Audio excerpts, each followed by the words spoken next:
de organização das políticas públicas é através do federalismo, porque o federalismo é uma forma de organizar as políticas públicas através dos chamados, vamos dizer assim, poderes locais, né? Ou seja, é como se tivesse a ideia, na verdade é essa a ideia por trás, de que problemas locais podem ser melhor resolvidos pelos seus governantes locais, não é? Então, principalmente países com grande território, né, com territórios aí, vamos dizer assim, quase do tamanho de continentes, usa-se essa forma de organização, né? Então, tentar passar um pouco rápido aqui, que tem bastante slide, mas a própria etimologia, né, da palavra federalismo vem da ideia de contrato. E a gente vai ver lá que essa palavra já existia, né, essa forma de organização já existia até na antiguidade, mas de forma mais moderna, ela passou a ser usada nos Estados Unidos, né, com a independência dos Estados Unidos. Então a gente teve lá o quê? Que as colônias independentes lá dos Estados Unidos, elas firmaram um contrato entre elas de ajuda mútua, né? É como se em prol de uma defesa contra um inimigo externo, né? Então, a própria ideia a etimologia, né, do latim da palavra federalismo, vem da ideia de contrato, né, que é a ideia dessa união de governantes de territórios próximos contra inimigos externos, né, contra ameaças externas e a possibilidade também de, já que esses territórios estão próximos, poderem facilitar parcerias, né, parcerias aí econômicas, culturais também, enfim, né? Então, como eu falei para vocês, a gente tem essa origem aí da Federação Moderna recentemente no século XVIII, né? Próximo ali da Revolução Francesa, 1786, né? Quando os Estados Unidos consegue a independência da Inglaterra, né? E resulta nessa primeira experiência de federação no mundo moderno. Então, um pacto federalista firmado pelas comunidades linguísticas inglesas e francesas no Canadá, em meados do século XIX, né? Então, teve esse objetivo de fortalecer a defesa contra a dominação da Inglaterra e criar condições mais propícias do crescimento econômico, no caso, na Federação Americana. Então, como a gente falava lá na separação dos poderes, o federalismo também é uma forma de controlar o Leviatã, né, vamos dizer assim, essa forma mais autoritária de governo, né, e fazer com que as pessoas localmente elas consigam aí gerir o poder público, né? Então, ela é uma forma de organização aí, ela é uma forma de gerir o Estado também, e uma forma também de criar freios e contrapesos aos governos centrais. Então, a gente vai observar, né, que vamos pensar no caso brasileiro, né? A gente tem a União, a gente tem a União, a gente tem os governos estaduais e a gente tem os municípios, né? Então nós vamos ver aí o que seriam os freios e contrapesos, né? É essa ideia justamente de balanceamento, né? Então, quando um está com um poder muito acelerado, o outro vem e tem essa possibilidade de dar uma freada. Por quê? Porque o Brasil, né? Nós temos quantas cidades no Brasil, vocês lembram? Alguém chuta aí um número? Quantas cidades nós temos no Brasil? Cidade ou estado? Municípios. Pô, uns 5.000. Cidades. Tá quente, isso aí. Acho que é 5.500, um trem desse. Mas enfim, então imagina, né? Todos os municípios terem que ter a mesma regra em países do tamanho do Brasil, né? Que é, como eu falei, de dimensões aí territoriais, de dimensões continentais, né? Olha meu mapinha do Brasil aqui, que coisa linda, né? Então, imagina. nesse mais de 5.000 municípios, né, que nós temos. Estados são 26 mais o Distrito Federal, né? Então, assim, nós temos uma diversidade, né? Uma diversidade econômica, diversidade social, diversidade cultural. Então, por exemplo, agora mesmo com nossa situação que nós vivemos aí do coronavírus, a gente observa que cada município, cada estado está tendo uma classificação diferente, né, de estado de gravidade. E com essas informações, esses dados estatísticos, são uma forma aí dos governantes eles observarem como deve ser o comportamento das pessoas em cada cidade, né? Então, de acordo com esses dados estatísticos aí de saúde pública. Então, isso também é uma forma de se pensar nesse modelo aqui, nosso modelo federativo de organização, né, que tem esses sistemas aí de freios e de contrapeso, né? Ou seja, de balanceamento aí das atribuições, das funções de cada uma dos entes governamentais. Beleza? Então aí, só para mais de curiosidade mesmo, né? A gente tem o trio aí de autores que são considerados aí a principal obra sobre o federalismo, né? Alexander Hamilton, James Madison e John Jay, né? Que são autores aí da obra Os Federalistas, que justamente foi uma espécie de manifesto político, né? Nos Estados Unidos, já que estava vivendo, ele é escrito, né? Publicado aí não com a ideia de ser uma obra acadêmica e tal, mas de ser uma obra mesmo para subsidiar a formatação da Constituição dos Estados Unidos, né? Então, os federalistas têm três pontos principais, né?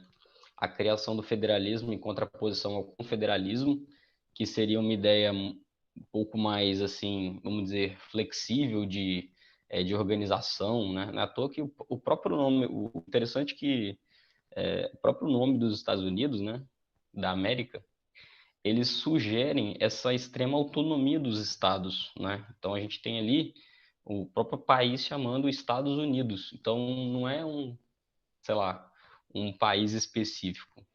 É um país que se funda, né, para formalizar, ó, cada estado aqui vai ter sua autonomia, uma autonomia muito grande, né? Então, esse pacto aí do federalismo americano é bem interessante. Então, a gente tem aqui questionamentos sobre a própria natureza humana, no sentido de entender aí que se os atores políticos não tiverem limites, por exemplo, né, eles podem exercer o seu poder aí de uma forma autoritária, uma forma despótica. A separação dos poderes também, né? A separação dos poderes, a gente vai ver ali sobre, mais ou menos um exemplo sobre o judiciário, né? Mas a gente consegue observar o quê? Que o federalismo, ele é praticamente, ele é a relação dele com a separação dos poderes é uma relação quase que umbilical, assim, né?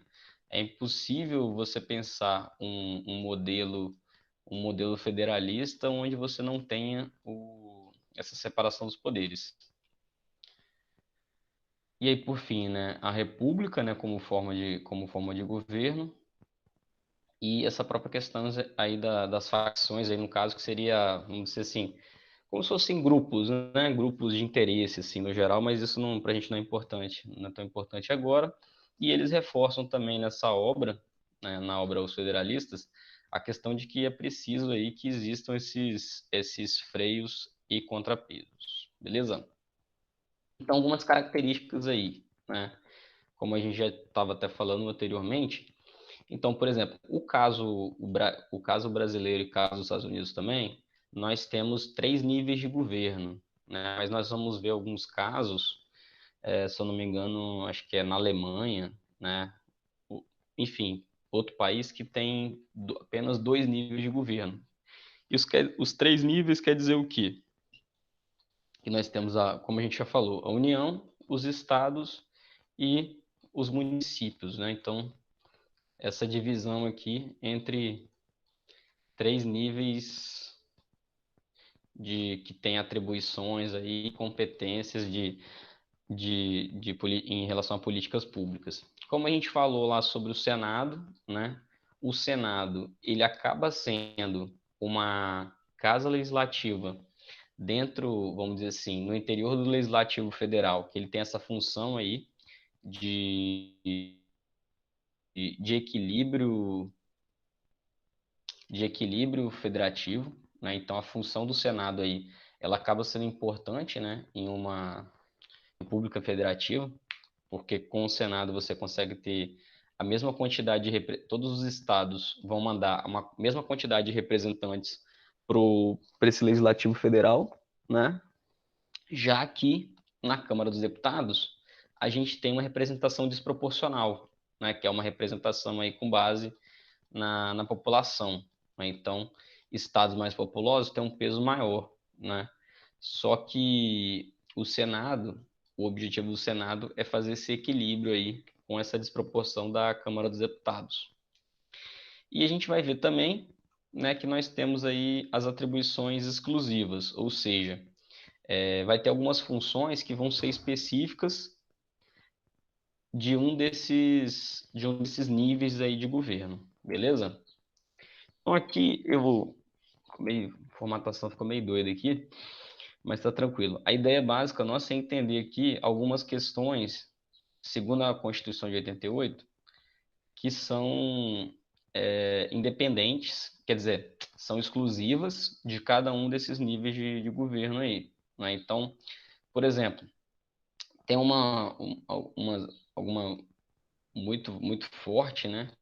Que é a questão econômica, por exemplo.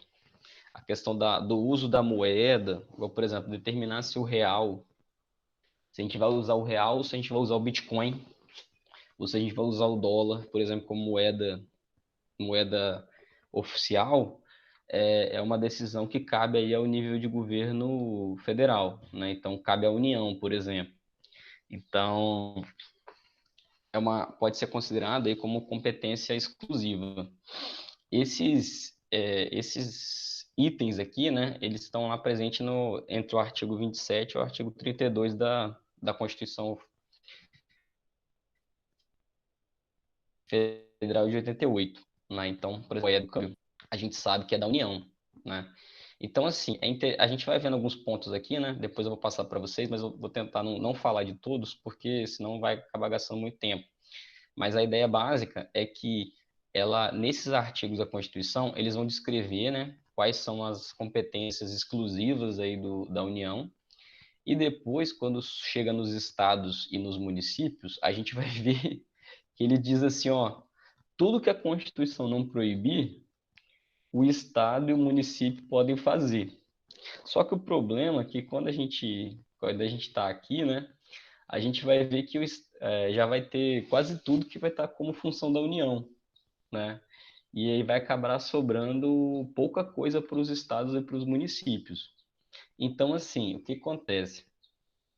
Com isso, né, igual agora recente com a questão do coronavírus, teve uma discussão muito grande se seria a União ou se seria os estados e os municípios que iam determinar aí quais tipos de estabelecimentos, né, ou instituições aí que iriam funcionar durante o período aí da pandemia. Então, isso acabou gerando, né, o STF decidiu lá que, no caso, os estados e os municípios que têm competência para isso, né, então era algo aí que estava meio, vamos dizer assim, obscuro nesses artigos sobre quem seria a função. Mas como tem um artigo lá que diz que tudo o que não proíbe, tudo que a Constituição não proíbe é função do Estado, do governo estadual, então é como se acendesse uma luz, né, que dissesse, ó, os estados, sim, eles têm muitas questões específicas aí que eles podem legislar, né? Então, por exemplo, se a gente pensa uma das coisas primordiais do Estado, né? O que o Estado precisa para ele funcionar? Cobrança de impostos. Então a gente vê aqui embaixo, ó, que a regulamentação dos impostos ela é toda controlada pela União, toda controlada pelo governo federal. O que os estados, os municípios, eles têm à disposição é o percentual que eles podem cobrar, de alíquota, né? Alíquota aí é o valor, o percentual, enfim. Então a gente tem aqui a União, ela é responsável pelos impostos, chamado imposto de renda, não sei se você já ouviu falar. Os estados têm alguns impostos que são estaduais, né? O IPVA é sobre os carros, é a questão de a propriedade de carro, né?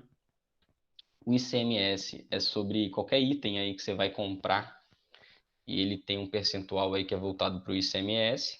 Sei lá, você vai no supermercado, qualquer coisa que você vai comprar, vai ter um percentual lá que é voltado para o ICMS. O ICMS, a arrecadação dele, fica a nível do Estado, né? Então, só para resumir aí, mais que é um pouco mais interessante. E quando a gente pega aqui os impostos municipais, a gente tem o IPTU, que é sobre a propriedade de imóveis, e o ISS, ele é parecido com o ICMS, né? Só que todos os itens por exemplo, gera nota fiscal, ele tem o ICMS e tem o ISS. Aí o ISS ele fica para a prefeitura e o ICMS vai para o governo estadual. E o ITBI é quando você tem uma transmissão assim de bens, geralmente quando uma pessoa morre, né, e tem que transferir bens, por exemplo, você acaba tendo que pagar esse imposto aí, beleza? Então, assim, vamos. Então, assim, tem outras questões, né? Por exemplo, se a gente for pegar a educação, é uma política pública que as diretrizes são estabelecidas pela União, a nível federal, e os estados e os municípios, eles têm que cumprir, né, algumas diretrizes lá. Eles podem até, talvez, inovar, por exemplo, vamos supor que a gente tem um núcleo comum de ensino médio, né? E aí você tem um estado lá que queira ofertar uma disciplina diferente, sei lá, dar uma aula de empreendedorismo, sei lá, qualquer coisa que seja. O estado, se isso não for proibido pela Constituição, no caso, o estado tem essa autonomia, ele pode incluir uma disciplina lá que ele achar que é importante, por exemplo, né? Então, é algo aí que é permitido ao estado. Então, assim, é basicamente isso, para eu não ficar tendo que detalhar cada uma das funções, né? Então, mas é basicamente pra vocês terem uma ideia. Isso aqui é muito importante porque, gente, vocês até terem uma noção disso. Redação do Enem, cara. Porque eu acho, assim, que tanto a questão dos poderes, o que cada poder faz, ou o que cada nível governamental faz, é importantíssimo você dominar uma redação do Enem, porque geralmente vai cair algo, né, que tenha uma interface com o poder público, né? Independente do tema. Né? O ano passado foi cinema, você poderia pensar várias questões aí envolvendo as parcerias entre os níveis governamentais. Então é como se fosse uma ideia, sei lá, uma espécie de um esqueleto aí para a redação, né? Que você pode pensar em várias questões aí envolvendo os temas, né? Então, se a gente for ver aqui, ó, por exemplo, ó, tanto saúde, segurança, meio ambiente e educação. São políticas públicas que têm interface aí com os três órgãos, né? Com a União, com o Estado, com os estados e com os municípios. Então, todos eles têm essa interface, né? A própria questão da educação agora está tendo recente a votação do Fundeb, né? Que é muito importante, muito interessante aí que o Fundeb é um fundo que financia a educação pública, né? Educação básica. Então ele está sendo votado aí recentemente e tal. Então ele tem toda essa questão também de ter uma interface aí, porque os municípios é como se fosse uma cota que todos os municípios pagam, os municípios e os estados, e é formado um grande fundo nacional. E a União também é obrigada a colocar um percentual. E depois esse grande fundo ele vai financiando aí as políticas de educação de acordo com as necessidades dos municípios e tal. Então, ele é muito importante para ser pensado a questão dessa cooperação, né? Que é muito falado que o federalismo ele precisa ser algo cooperativo, né? Porque para que a gente consiga ter um desenvolvimento mais equilibrado, né? Dos estados e dos municípios brasileiros. Beleza, gente?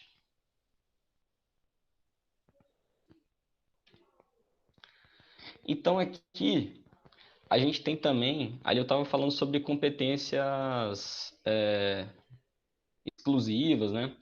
Mas a gente tem também algumas questões aí que são competência comum e competência concorrente, né? Então, isso faz o quê? Que às vezes a gente não saiba direito se aquilo é função da União ou se é função do Estado, ou se é função do município, né? Então, tem várias questões específicas aí que a gente pode pensar, né? Por exemplo, vamos pensar numa bem genérica aqui, né? Que fala sobre combater a pobreza. Então, assim, é algo muito genérico.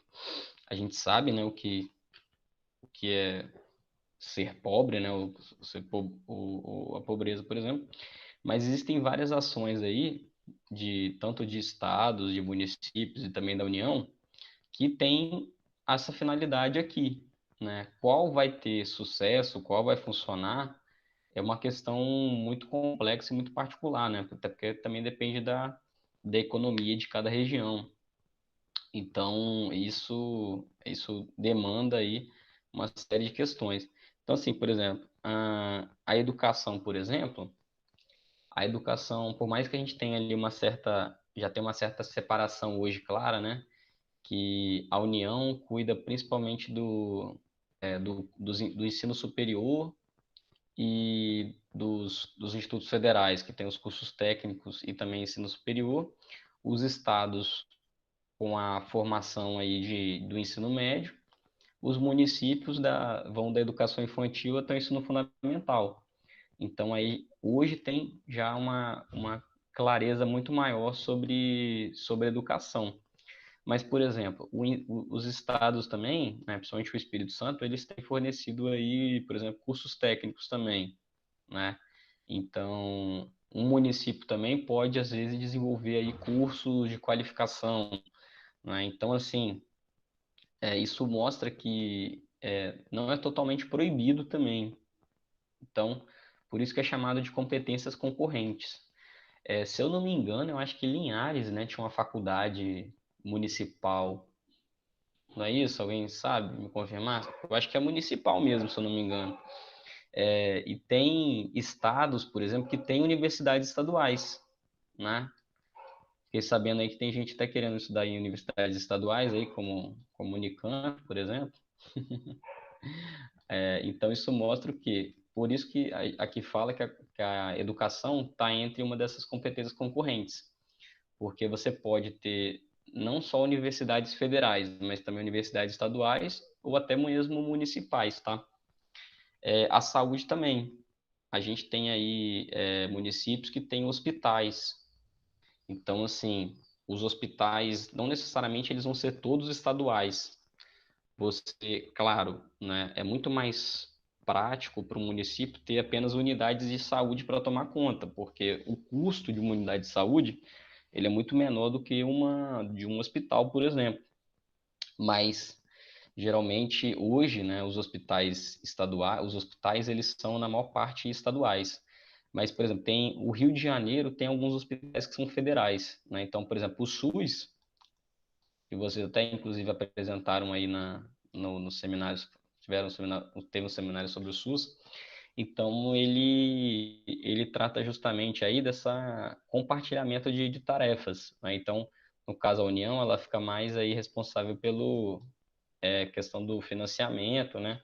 Por ter uma arrecadação muito maior do que do que dos outros entes, beleza? Pô, até que eu consegui avançar bem, gente. Gente, vocês estão vivos aí? Tá todo mundo me ouvindo? A Estamos Madri sim. colocou ali no chat. Show de bola. Então tá. Então, por que descentralizar, né? Então a pergunta, por que não deixar apenas que uma entidade, apenas que um nível de governo faça tudo, né? Então, algumas aí das vantagens do federalismo, né? Então, aí ó, isso aqui pode ser até argumentos para uma redação, tá, gente? Olha que coisa linda. Porque, como a gente já falou, o nível local representa melhor os cidadãos, né? Por mais que boa parte dos recursos, né, se a gente, eu não preparei nada especificamente sobre isso, mas de cabeça eu lembro, porque isso aqui foi até o Ô, tema. Benício, Fala aí, velho. no caso do Brasil, é importante ter essa descentralização, apesar de termos um ministério para cada área, pelo fato da sua grande extensão territorial. Ou seja, ficaria meio complicado, tipo, um órgão só de Brasília delegar para o país inteiro, entendeu? Isso aí, cara, muito bem. Então, a gente até falou aqui, né? A gente tem aí mais de 5 mil municípios, né? 26 estados mais o Distrito Federal. Então, assim, por mais que boa parte dos recursos estão concentrados em Brasília, nós temos aqui, né, um país extremamente diverso e a gente sabe aí que as pessoas que estão vivendo em cada uma das suas cidades, elas vão saber qual é o problema. Por exemplo, é o cara de Pedro Canário que sabe se lá está tendo, sei lá, cardiologista, oftalmologista, se lá está tendo, sei lá, política de segurança pública corretamente, distribuição de policial, enfim. Então, isso faz com que, por exemplo, se a gente observa os Estados Unidos, aqui no Brasil, a gente acabou historicamente tendo polícias estaduais, né? Seja polícia militar ou polícia civil. Nos Estados Unidos, a gente tem polícias, se eu não me engano, eu acho que a maioria das polícias lá são municipais. Então, você tem, quando você vê lá, Departamento de Polícia de Los Angeles, né? Então, você tem uma polícia daquele município específico. Então, é claro que também você tem a Polícia Federal, né? O FBI e tal. Mas você geralmente tem, aqui no Brasil, recentemente foram criadas algumas guardas municipais, não é? Só que também elas acabam tendo uma função assim que é complicado porque o município também acaba que o município não tem uma arrecadação muito grande, né? Então acaba sendo mais uma função também para os municípios, né? Mas enfim, então de qualquer forma a gente tem esse primeiro argumento, né? Que o nível local ele representa melhor os cidadãos. Então assim é muito mais fácil você cobrar um prefeito de alguma coisa do que você cobrar, sei lá, um presidente ou um deputado, né? Teoricamente eles estão não eles estão assim talvez até mais longe fisicamente, né? Então esse o nível local você acaba tendo uma representatividade mais próxima, né? Então o nível local também com isso ele ajuda essa participação a você entender, né? Então por exemplo agora recentemente mesmo estão fazendo obras aqui na praia, né? Em Guriri. E aí a galera tá fazendo, acho que tirou uma parte da Restinga, tá ajeitando o calçadão ali do lado sul e começaram também estavam mexendo na areia da praia. Aí a galera viu e tal, a galera ficou sem entender nada do que estava fazendo e parece que ontem tinham embargado essa obra aí, né? Então assim, isso faz o quê? Pô, se você tem os representantes mais próximos, as pessoas se sentem mais participantes, né? Tem até um conceito usado na ciência política que chama de capital social, que é quando as pessoas, ao invés de ficarem apáticas frente a coisas que estão acontecendo, elas se tornam mais ativas, né? Então, assim, eu sei que eu posso procurar o Ministério Público, posso procurar sei lá, um vereador, eu posso procurar a própria prefeitura. Isso ajuda, né, as pessoas participarem mais e fiscalizarem mais as políticas públicas, né? Então, essa você ter os poderes aí mais próximos do município, né, mais próximo das cidades, ajuda também as pessoas se motivarem a participar. Porque imagina, se eu estou vendo algo acontecendo na minha cidade, eu só puder recorrer a algum poder que está, sei lá, em Vitória, né? A quase 4 horas daqui. Pô, eu fico meio desmotivado, né? Eu fico assim, pô, eu vou cruzar os braços e voltar para minha casa, não vou reclamar com ninguém, fazer nada. Então, esse é um ponto, né? Um outro ponto que é abordado aí pela literatura da área, fala que é algo até muito ligado até à própria questão empresarial, né? Que se fala. Alguém já ouviu a expressão que o olho do dono que engorda o porco? Já ouviram essa expressão? Geralmente comerciante que fala essas coisas.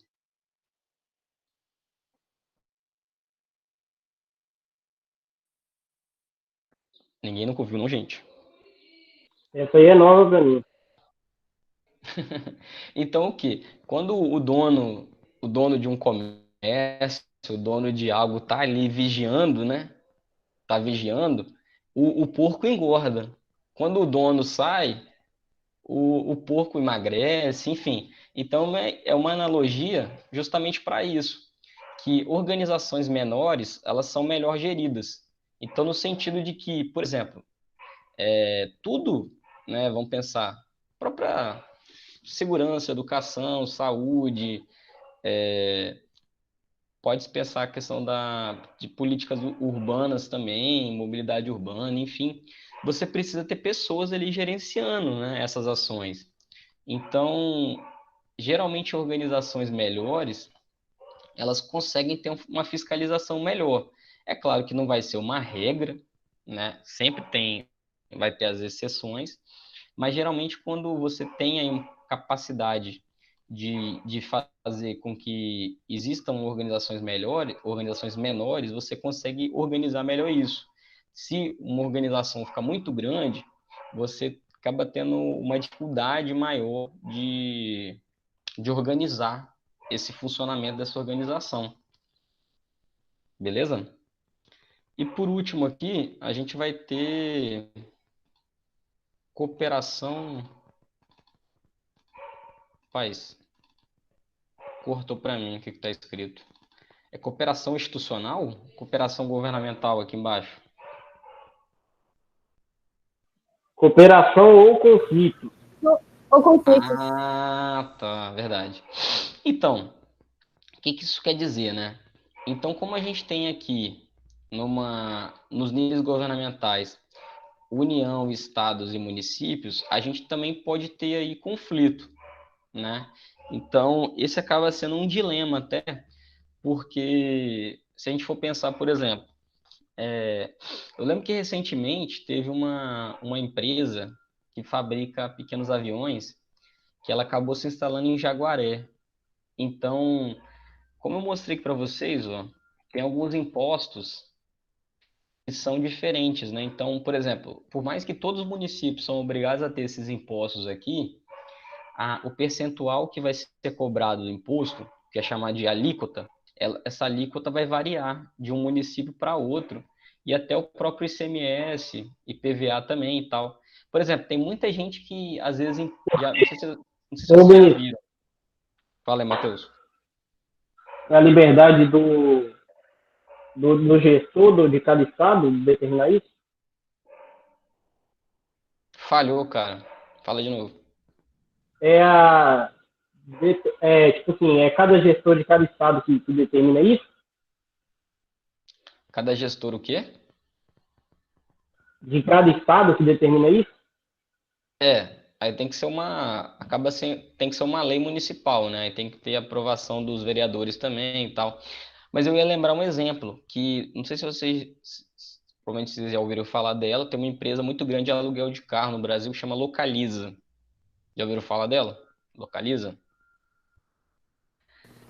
Já. A Localiza, ela geralmente emplaca os carros em Minas Gerais. Hoje, agora, os carros estão com a placa nova, aquela placa Mercosul, né? Que você não vê mais a cidade. Mas antigamente era muito comum você ver placas assim, Belo Horizonte. Por quê? Porque a alíquota do IPVA de Minas era um dos mais baratos do Brasil. Então, como para ela ela compra muito carro, né? A Localiza é uma empresa que está no Brasil todo alugando carro. Então, ela emplacava todos os seus carros lá em Minas. Então, todo carro que você via da Localiza estava escrito assim, Belo Horizonte, Belo Horizonte. Você ficava assim, pô, por quê? Aí, quando você ia descobrir, é por conta dessa alíquota do imposto, né? Então, uma empresa grande, né? Geralmente ela vai querer aí, vamos dizer assim, escolher o lugar que é mais barato para ela pagar o imposto.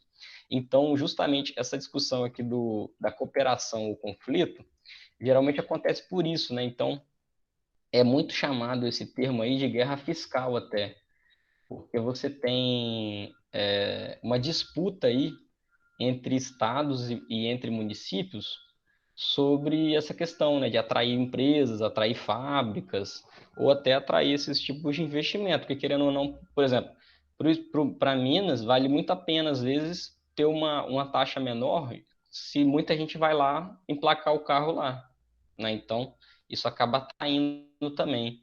Isso é muito chamado de guerra fiscal, né? Existem vários casos aí que mostram esses conflitos aí, né? Então, já foram tentados aí, existem algumas formas, né, de cooperação também entre os entes governamentais, mas é algo que acaba que é natural, né? É igual nos Estados Unidos, por exemplo. Os Estados Unidos, como lá, eles têm uma diversidade muito maior de leis penais, e de coisas que são proibidas, por exemplo, tem estados que são muito mais flexíveis na questão das armas, tem estados que restringem mais. E como o cidadão americano ele pode transitar livremente de um estado, sei lá, se ele quiser sair do Texas e morar na Califórnia, ele quiser ir para Massachusetts, para Nova York, ele pode transitar. Então isso é algo que também está presente nos Estados Unidos, né? Se a gente for comparar assim, os nossos federalismos, né? Então, da mesma forma, acontece no Brasil. Ah, eu quero morar em Santa Catarina. Eu não preciso de ter visto, né, de toda a burocracia. Eu vou morar num outro estado. Eu quero morar num estado que faz calor. Eu vou morar num estado que faz calor, né? Então, é claro que tem várias implicações aí, mas é algo que faz parte, é algo, vamos dizer assim, que é quase natural aí do federalismo, essa cooperação e esse conflito aí também. Beleza, gente? Deu para entender?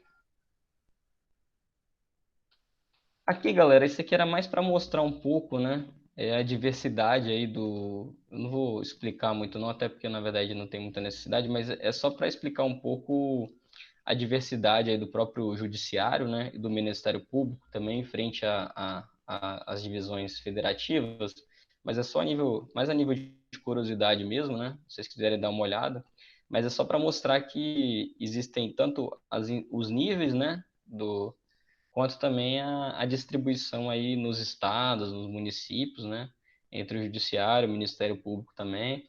A gente falou na última semana lá sobre a questão do Ministério Público, né, que a função dele é ser um fiscal da sociedade frente ao judiciário, né? Então, quando uma pessoa faz uma denúncia ao Ministério, geralmente quando se faz algum tipo de denúncia, né, ela é feita ao Ministério Público e o Ministério Público que vai levar este caso, né, ao judiciário. É claro que também você pode acessar o judiciário aí diretamente, se for algo individual seu, né, mas geralmente quando são questões coletivas aí, o Ministério Público também ele tem aí sua atribuição aí de chamar zelar pela lei. Um pouquinho do que a gente já falou, né? Aqui deu uma desconfigurada, mas é só para mostrar para vocês a própria organização, né? Em termos do executivo e do legislativo frente aí às questões federativas, né? Então a gente tem a União, os governos estaduais, prefeituras, a nível do executivo descentralizando, e no legislativo a gente tem o Senado e a Câmara dos Deputados a nível federal, as assembleias legislativas e as câmaras municipais a nível de estado e a nível de município. Como eu falei aí, podem existir muitas situações de conflito e também de cooperação. Uma forma de cooperação, por exemplo, é chamados consórcios intermunicipais, né? Então, é até uma sacada, é algo que vocês podem até pesquisar depois, sobre consórcios intermunicipais. O que acontece? Aqui no norte do Espírito Santo tem o chamado Prodnorte até. Não sei se alguém já ouviu falar do Prodnorte. O Prodnorte, ele é um consórcio de municípios aí, ou seja, os municípios se juntam em prol de algo comum, né? Isso pode ser, sei lá, por exemplo, trazer mais recursos para o Hospital Roberto Silvares, por exemplo. Isso pode ser uma causa comum entre os municípios. Então, assim como pode existir conflitos, também pode existir formas de cooperação, né, que os municípios vão cooperar uns com os outros. E aí tem alguns casos aqui, né? Acho que vai acabar não dando tempo, não. Que geralmente eu abordava aí, que são casos de conflitos, vamos dizer assim, conflitos federativos aí. A questão se o judiciário estava legislando, até caiu, teve um ano, acho que foi 2017, caiu uma vez uma questão no Enem falando sobre essa discussão, né? Várias questões aí que o legislativo acabava não decidindo, e como os estados não podem decidir também, acaba sobrando para o STF, né? Aí aqui o caso que eu falei dos consórcios intermunicipais, eu vou colocar lá para vocês os slides, aí vocês dão uma olhada lá também, né? Que eu acho que os consórcios intermunicipais são algo muito interessante para se pensar várias ações, né? Então tem uma questãozinha aqui também que depois vocês dão uma olhada. Tem duas questões, na verdade. Beleza, galera? Eu gravei aqui, né? Depois eu posto lá no Classroom para vocês. Tem um vídeo lá que eu coloquei sobre separação dos poderes. Os outros vídeos lá eu tinha colocado já no Classroom também. Algumas que eu tinha gravado que estava no YouTube também. Beleza? E aí semana que vem, então, eu libero o questionário para vocês lá.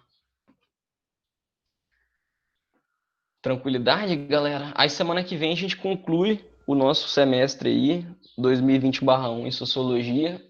E aí eu só estou esperando.